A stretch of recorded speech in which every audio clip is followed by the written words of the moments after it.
バレーボールの用語というか難しい部分を自分ができる範囲で説明していきたいなと思います。まず S1、S2 とかって言うんですけど、それはどういうこと？ローテーションをバレーボールは時計回り、こういう感じで回っていくんですよ。ここに来た人がサーブを打つっていう感じなんで、ここのローテが終わってサイドアウトを取ったら1個回るみたいな感じなんですけど、サイドアウトっていうのは相手のサーブから自分たちが得点することをサイドアウトで、自分たちがサーブ打った時に得点することをブレイクって言います。ブレイクするみたいな感じで。ブレイクする。なんでもない。ブレイクしたよみたいな。で、これは S1 っていうのはセッターがいるところで呼ぶみたいな。セッターがここにいたら S6、今 S6 やなみたいな感じで言うみたいな感じ。ローテーションはこんな感じです。だからセッターが今一歩動くときは次上に行くと。こう回っていくんでちょっと難しいですよね。こういう感じです。で、基本的には2と5のとこにアウトサイドが入って、セッター対角にオポ、スパイク専門、全日本で言ったら西田選手とかが入って、3と6にミドルが入るみたいな感じで、アウトサイドはこのセッターに一番近いところが、基本的にはレシーブ型の人が入って、5の方にエースみたいな人が入るみたいな感じが主流っちゃ主流です。で、どっちがいいとか悪いとかそんなにないですけど、こっちだとセッターと近いんで、セッターが前衛の時にレフトになることが多いっていう感じ。S1 にセッターがいるときは、セッターはすぐその3の場所に行く。もう一回言ってください。サーブが打たれて、アウトサイドをこうやって拾うやん。セッターが前衛の方に行ってセットをする。そうです。後ろから走って。この S1 に関してはめっちゃ難しいローテで、アウトサイドがここにいるんで、だからランがライトから打ってるのが1ローテだけあったりとか、石川選手がライトから打ってるのが1ローテだけあるんですよ、ここが。じゃあセッターが3番にいる時が一番試合を組み立てやすい。そういうわけではない。そういうわけでもないですね。こっちの方がパイプが多いのかな。はい、パイプお願いします。パイプとはパイプっていうのは真ん中のバックアタックを打つのが、じゃあ真ん中で取って真ん中でそのまままっすぐ入るっていうのが5の方が多いはず。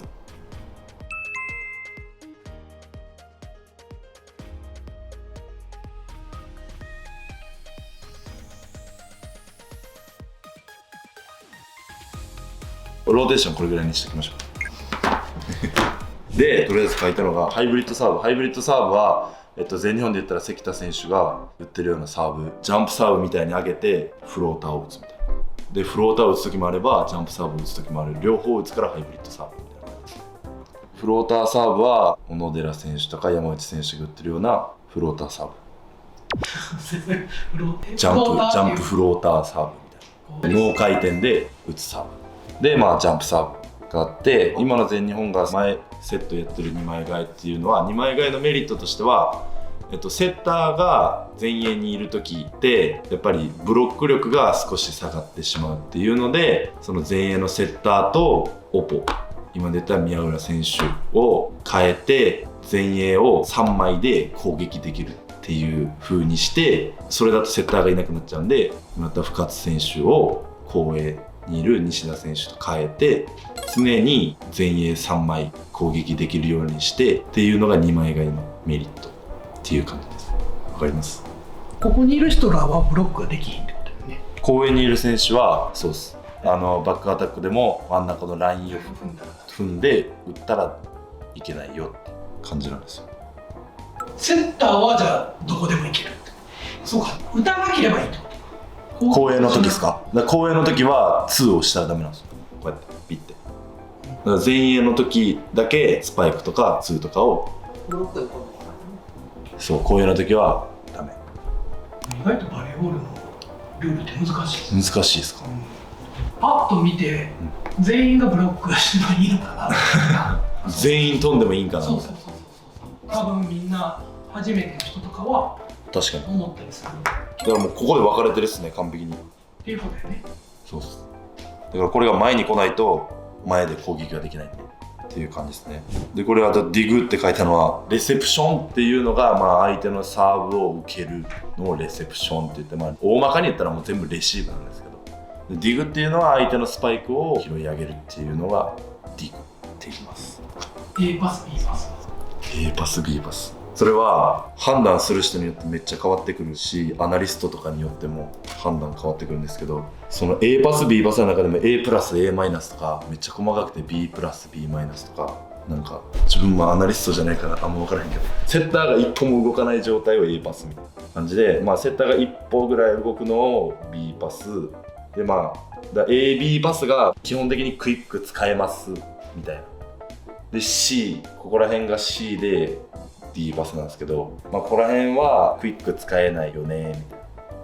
みたいな。いろいろ選択肢が増えますよってことですよね。だから AB パスで、まあ、80% とか 70% とか返してるとすごいうまいなっていう感じですね。 B クイック C クイックは B クイック C クイック、 A クイックはセッターの真ん前、セッターがちょっとだけ上げてセッターの前に入って打つのが A クイック。これも A クイックのターンとかもあって、こっちに打つのがターンみたいな、こっちがクロスみたいな感じなんですけど、これが A クイックでヒュッて上げるのが B クイック、ヒュッてヒュッて、はいで A クイックの後ろバージョンが C クイックで、 D クイックはあんまりないから、左利きのミドルブロッカーとかやったらあるんですけど、 B クイックの反対が D クイックで、それをさらに、まあ、男子では少ないんですけど、女子バレーとかで多いのはブロード攻撃って言って、もう走ってってアンテナギリギリのトスを打つみたいな、クイック打つ選手がこうタンタンタンタンって走って打つのがブロード攻撃っていう攻撃。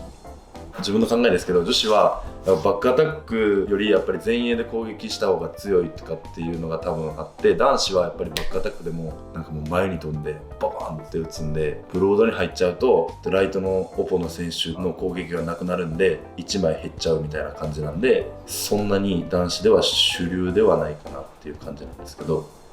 女子だと多いですね、ブロード。配球を見てる自分としては男子があんまりないって驚きなんですでも高校生とかではやってたりしますけどね、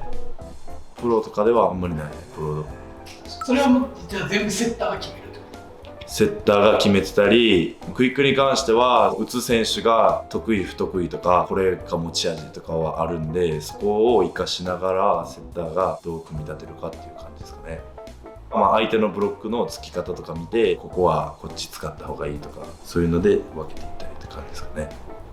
あと何あるんですか？そんなもんすか？とブロックの種類いっぱいあるんですけどね。ランチブロックバンチリードブロックみたいなのは真ん中に寄るっていうか、間違ってるってコメント来たらどうしようこんな講座とか言うてんのにさ、俺もそんなめっちゃ習ったっていう感じじゃない。キュッて真ん中に寄ってるのがバンチリードブロックって言って、もっと寄った方がいいかな。寄ってると中にいるんで、そのストレートに打ってくる球を締めづらいんですよ。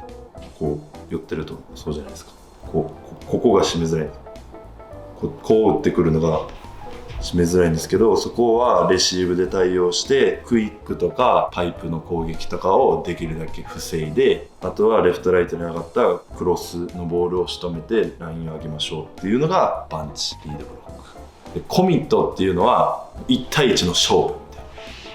クイックに対してミドルの選手がもう1人で止めに行く、レフトに対してライトにいるブロックの選手が1人で止めに行く。その人を狙ってるってこそうマンツーマンみたいな前だ。そうです。もう1対1で止めに行くみたいなのはリードブロックやけど、まあ、それを25点までずっとやってるみたいなチームはあんまりなくて、基本的にはこういうパンチリードブロックを高校大学